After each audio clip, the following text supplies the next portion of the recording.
all of a sudden you found yourself in his presence. You were standing before him, no one else, just you and him in his presence. I would imagine as we think about that and try to envision that we would have different emotions that we would characterize that with. The song treating God's commandments with awe and reverence. Certainly, I feel like we would just be awash with that kind of emotion, just in awe of Him. Terrifying, maybe, to be just completely terrified, shaking, overwhelmed. Um, if you can just try to imagine it, try to picture it. We have several stories in the Bible, and I know I may be careful about using that word story. When I say story, we believe that they're real, that they really happen. So it's not a fictional story, but we have several events where we see men coming face to face with God. We see men in God's presence, and you can see from that how they reacted, and just think about putting yourself into those shoes. I want this morning, as we're getting started, to just look at a few of these, and I'll make some points as we go, so we won't be turning back and forth between all these stories. But as we're looking at them, I want you to think about what it would be like if that was you, if you were the person there in those shoes. We'll start in Revelation 4. So you could go ahead and turn to Revelation 4. This is immediately after John has received the revelation about or the letters to the seven churches, the information for the letters to the seven churches, and he's interacting with the angel there, telling him what to write. And chapter 4 begins with what happened right after that. And I'm just going to read the whole chapter, and I just want you to think about being in those shoes. I want you to try to envision yourself being in those shoes. Revelation 4, verse 1. After this I looked, and behold, a door standing open in heaven. And the first voice which I had heard speaking to me like a trumpet said, "Come up here, and I will show you what must take place after this." And at once I was in the Spirit. And behold, a throne stood in heaven, with one seated on the throne. And he who sat on it had the appearance of jasper and carnelian. And around the throne was a rainbow that had the appearance of an emerald.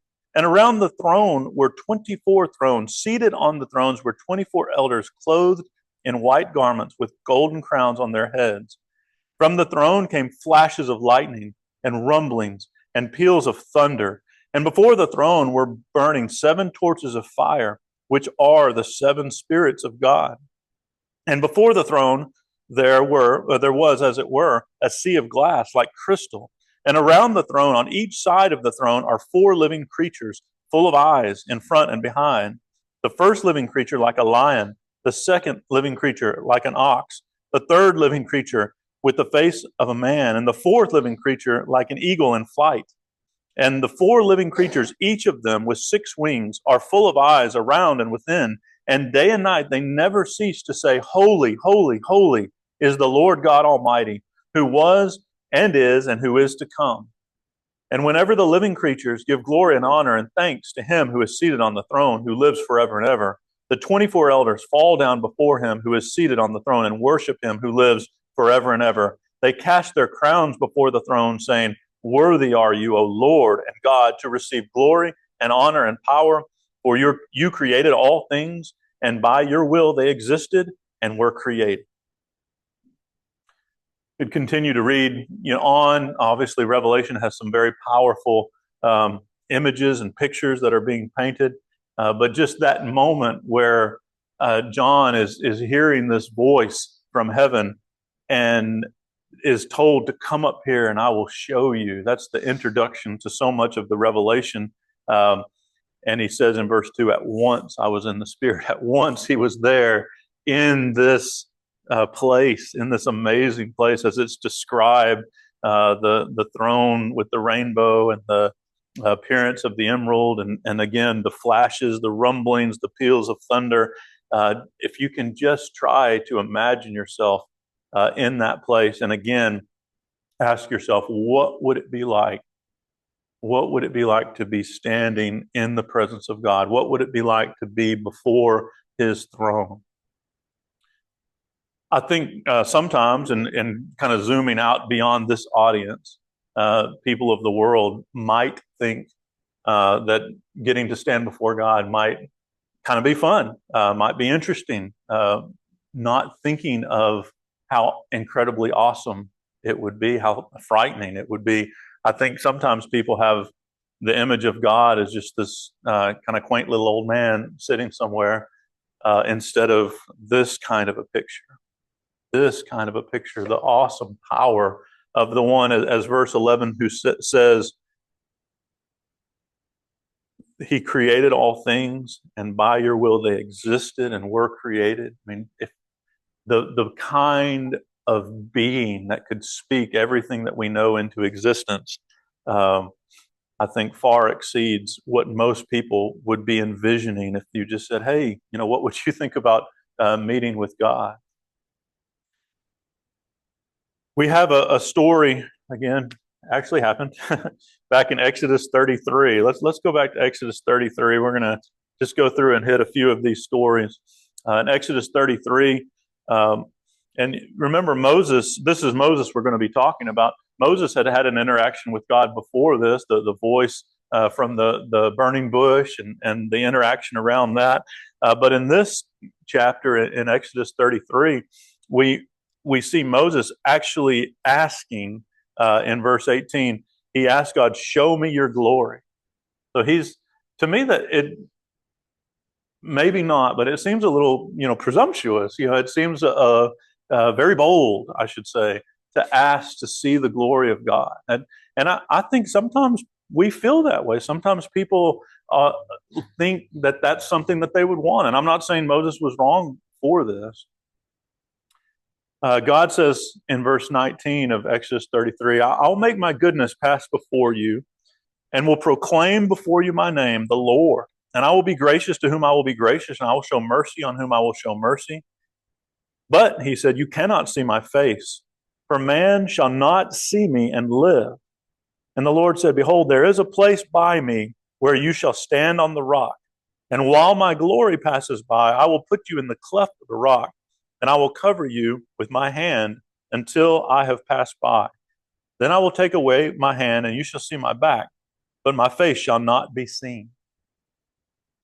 Just a very interesting exchange there. Moses wanting to see the glory of God, God creating this way or allowing this way for Moses to see him, for Moses to experience him, for Moses to interact with God in a way that was just extraordinary. He's going to allow his glory to be seen, but only in this limited way. And again, it's, thinking about God, obviously He is a spirit.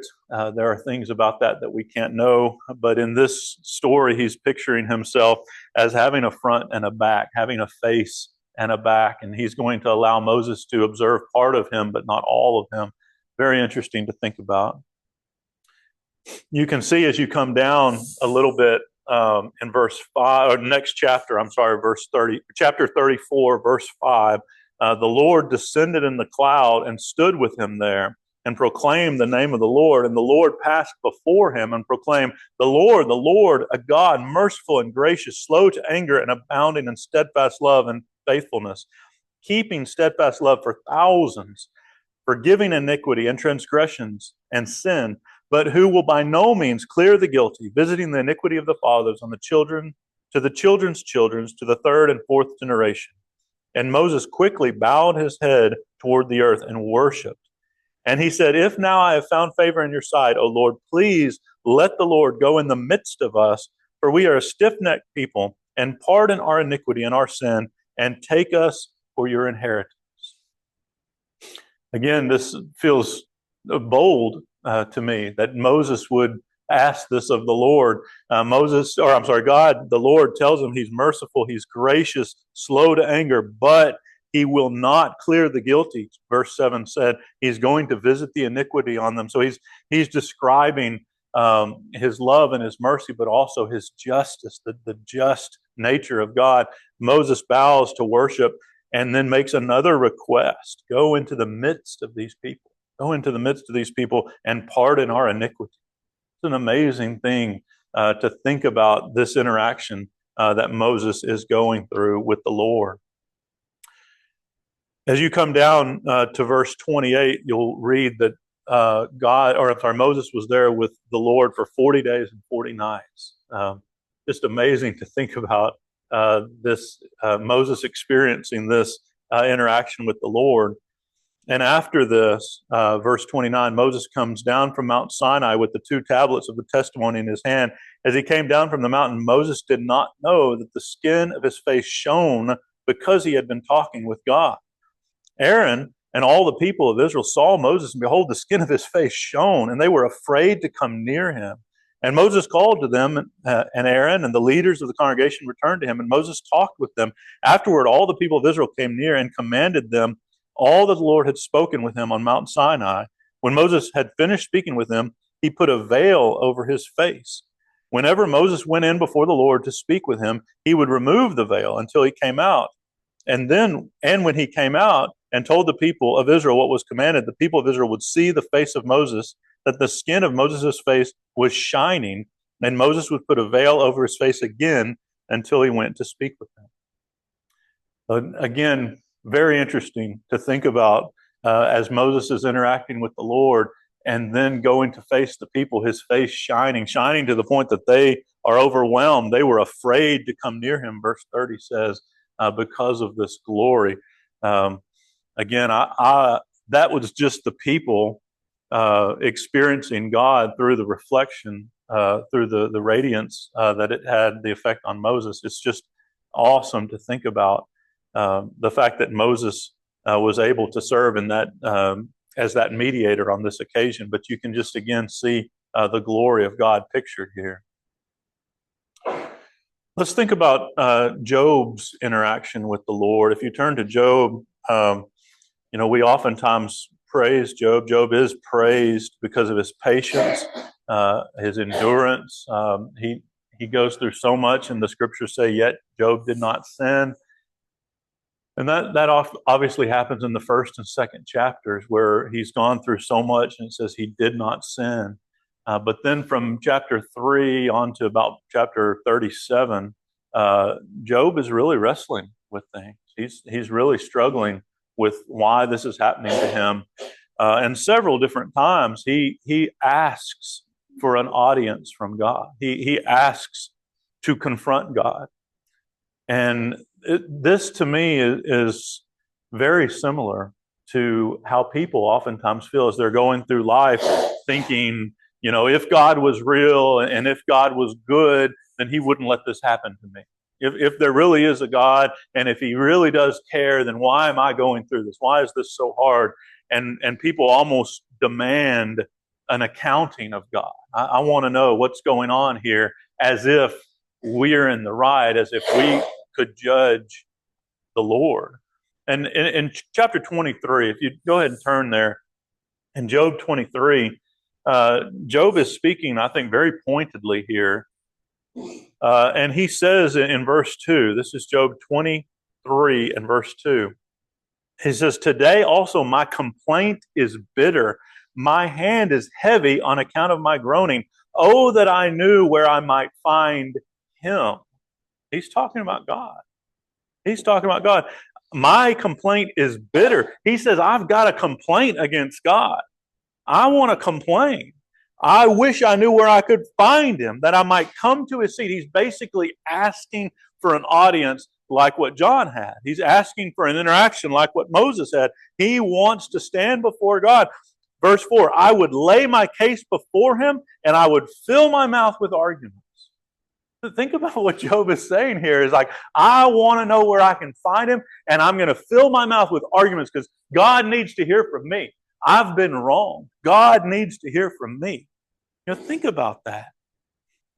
I would know. I want to know what he would answer me and understand what he would say with me. Would he contend with me in the greatness of his power?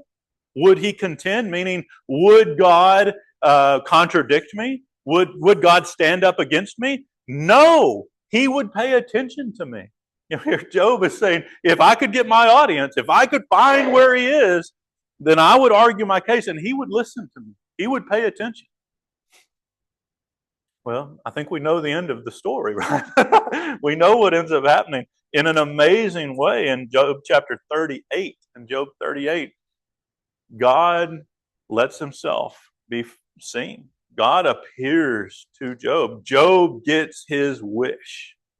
Job gets his wish. He finds him. He's able to, quote unquote, fill his mouth with his complaint.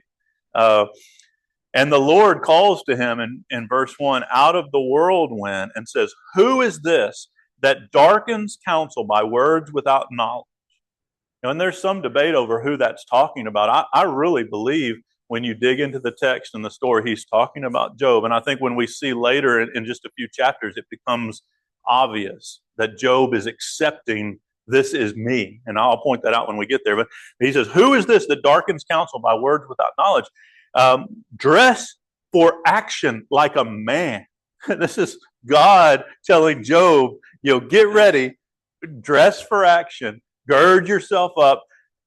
I'm going to question you, God says. I'm going to question you, and you make it known to me. So here God, he shows up. Job asked for it, and God says, all right, I'm here. I'm here to hear what you've got to say. And then begins this amazing dissertation. He asks him, where were you when the foundations of the earth were laid? And he asks him a series of where were you questions. Where were you when I made this? And where were you when I did that? He also asks him a series of questions, start like in verse 12. Have you commanded the morning? Where were you? Have you commanded? Verse 31. Can you? There's a whole series of can you questions. Can you bind the chains of the Pleiades? Meaning, can you alter the constellations? Can you change where the stars are? Where were you? Did you do this? Can you do that? Verse 36.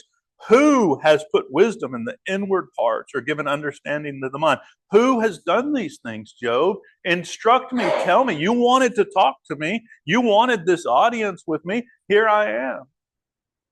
Verse 1 of chapter 39, do you know? He asks him a whole series of do you know questions. Do you know this? Do you know that? And he's asking him all questions about how the world is put together and how the world operates and all of these complexities within our known world.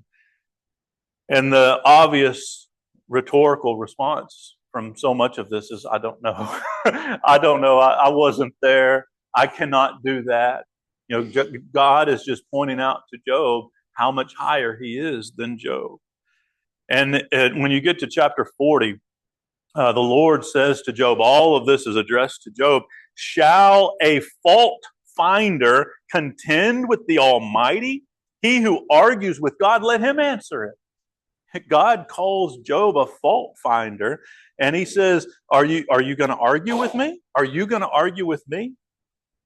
And Job answers the Lord in verse 3, behold, I am of small account.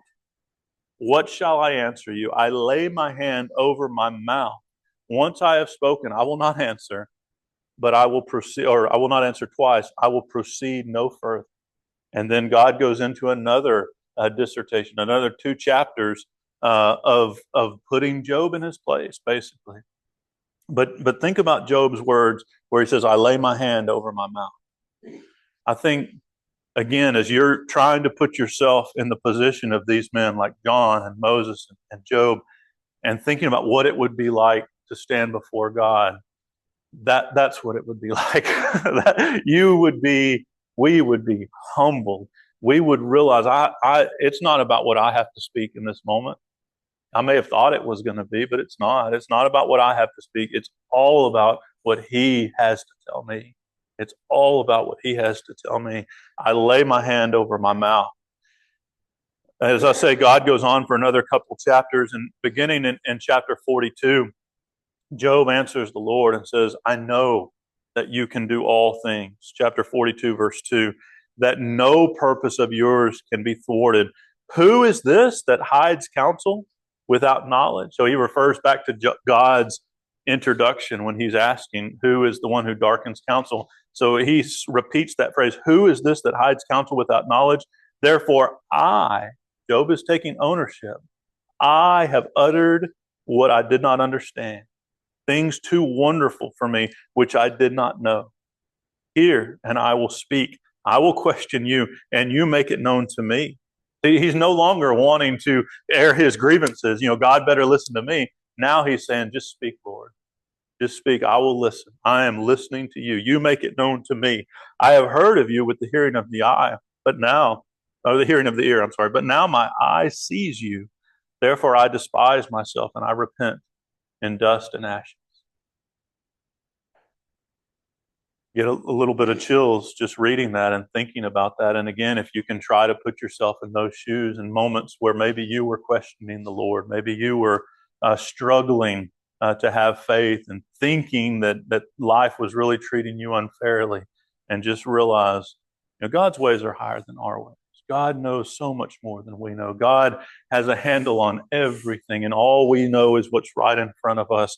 We have to be so careful about questioning him. We have to be so careful, certainly, about challenging him. And I feel like this scene, as Job is describing what he's feeling now, of hand over the mouth, I'm just listening, Lord. These things are too wonderful for me.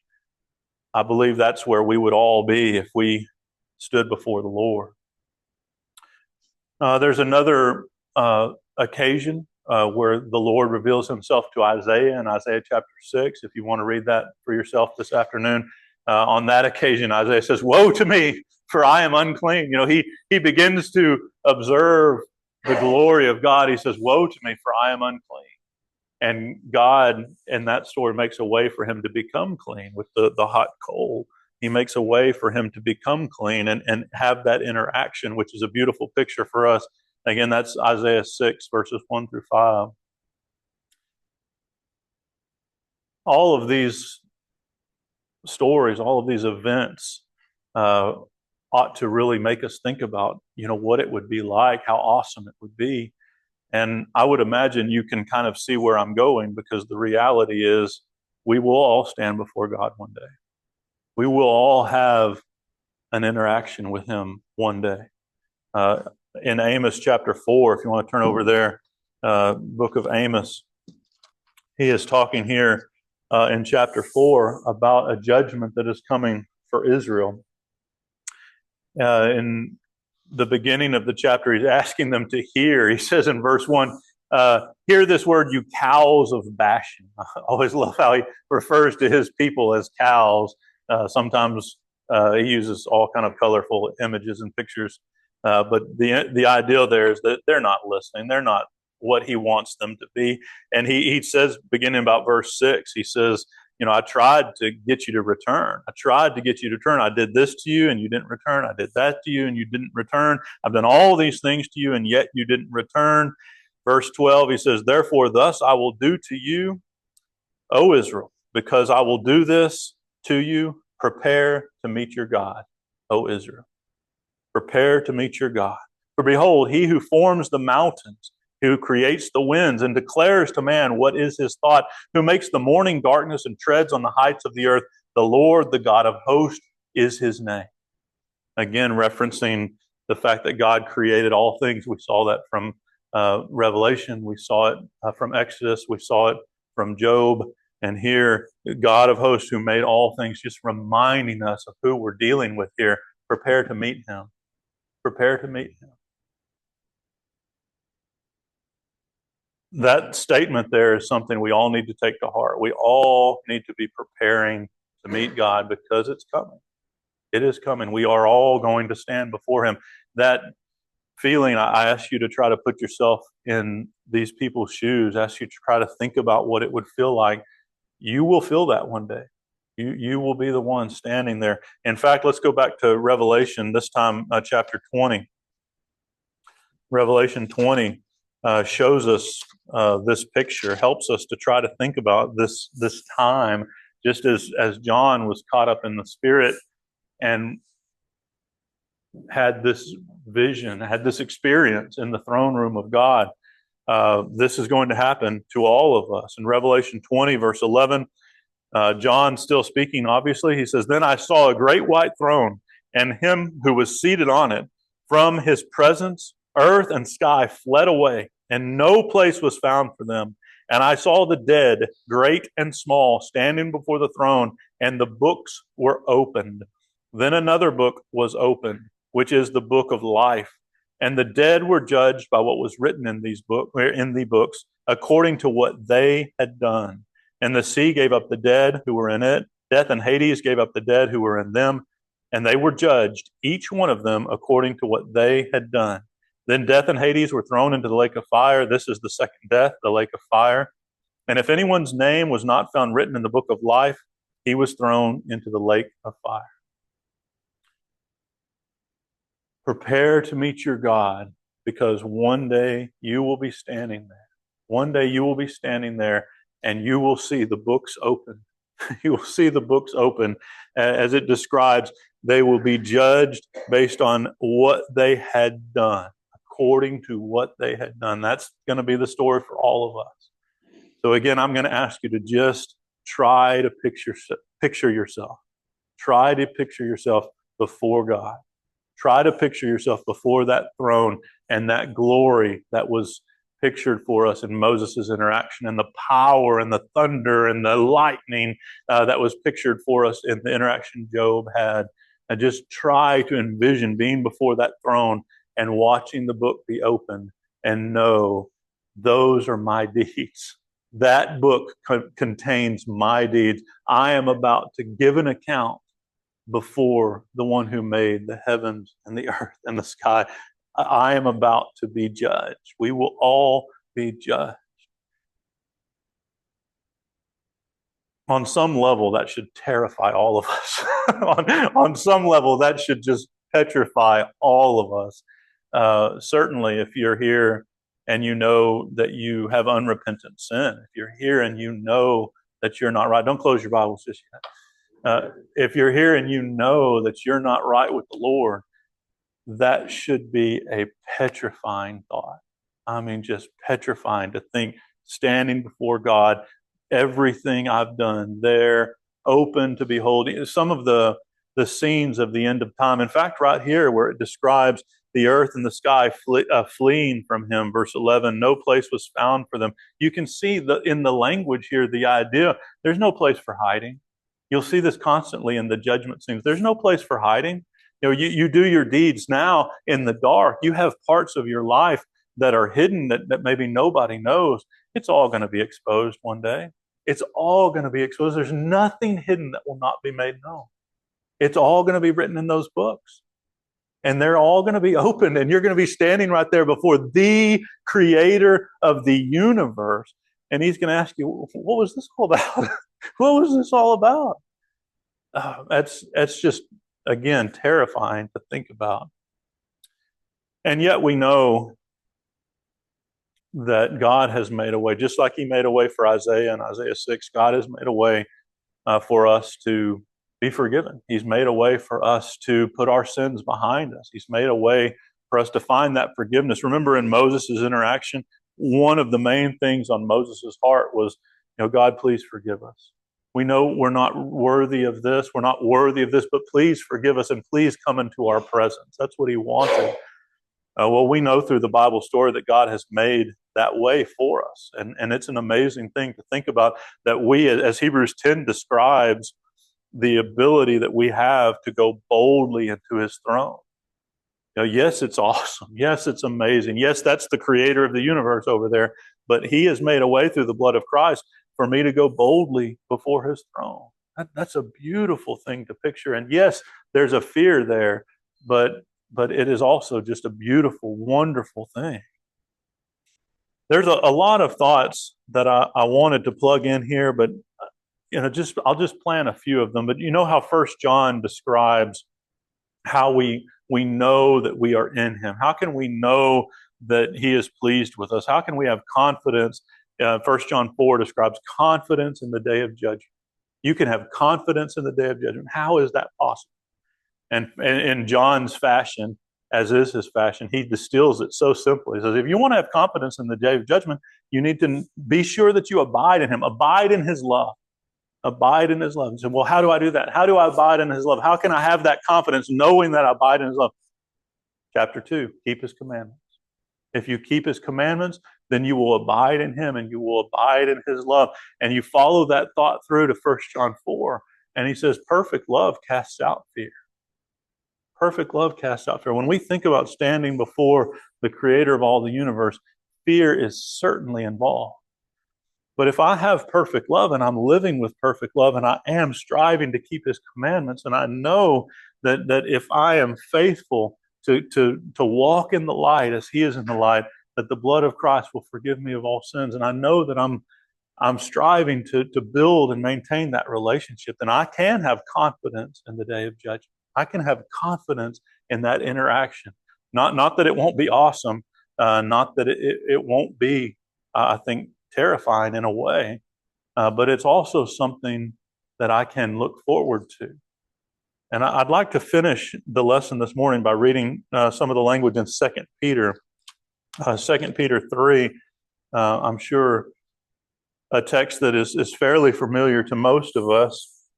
This is the text where he's describing the fact that 1,000 years to the Lord is as a day, and a day is as 1,000 years. At that time is not something that God looks at in any way the way we do.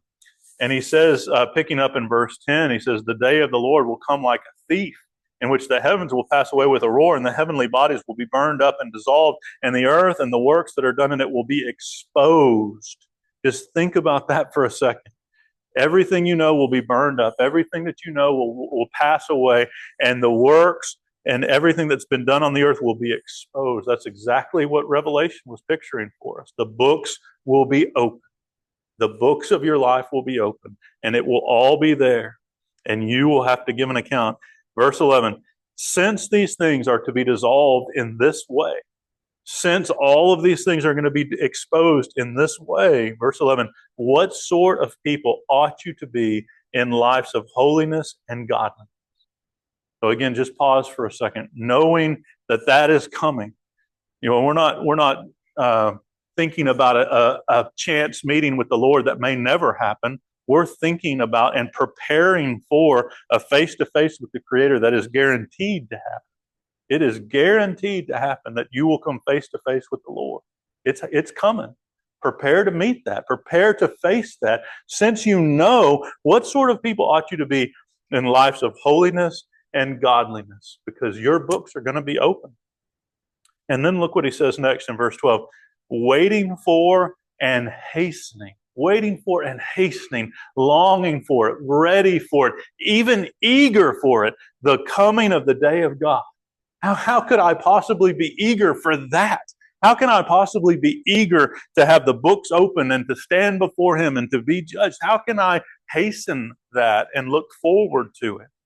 Well, if you're living lives of holiness and godliness, if you know you're in a right relationship with the Lord, and again, not that you're perfect, not that you've never sinned, but through the blood of Christ, you can boldly have that relationship. You can boldly have that relationship with him and go into his throne. And so now that face-to-face does not have to be a terrifying thing. He says in verse 13, according to his promises, we are waiting for a new heaven and a new earth in which righteousness dwells. Therefore, beloved, since you are waiting for these things, waiting for, longing for, ready for these things, be diligent to be found by him without spot or blemish at peace. Found by him in peace without spot or blemish. That should be our goal. That's what preparing to meet your God looks like. Striving to walk in holiness, striving to walk in godliness, so we can be found by him in peace when he returns. I think we used this example in class several weeks back, but it's an example that's been reverberating with me, and I just want to kind of plant it one more time in our minds. But I would imagine most of us, if you had if you had a good father, most of us experience something like this. But your parents are out, you're doing certain things, and then you hear the car drive up. You hear the keys in the door, and dad's almost home. Dad's coming home, and just what did you feel? What did you feel in that moment? Well, a lot of times, dad coming home, that's a great thing. I'm running out there to meet him. I'm hugging his leg. Hey, dad's home. We're about to have some fun. Not every time, though.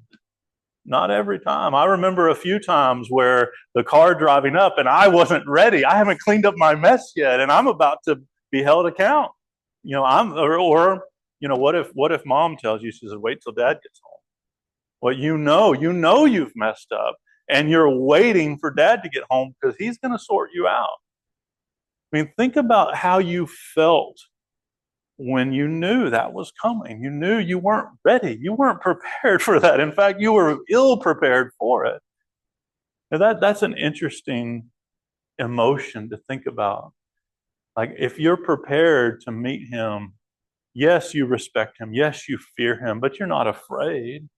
You're eager for it because you'll be found by him in peace. You'll be found by him in a good relationship.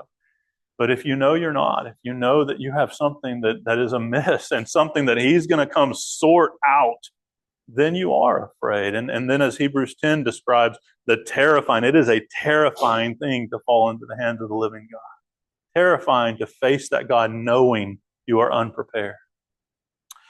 I'd ask you to consider this. Thank you for your time. If you know for whatever reason that something in your life is amiss, something that needs to be dealt with, please take advantage of this time. Know that you will face God one day. You will stand before him one day and give an account, and we need to be striving to be ready. Think about these things as we stand and sing.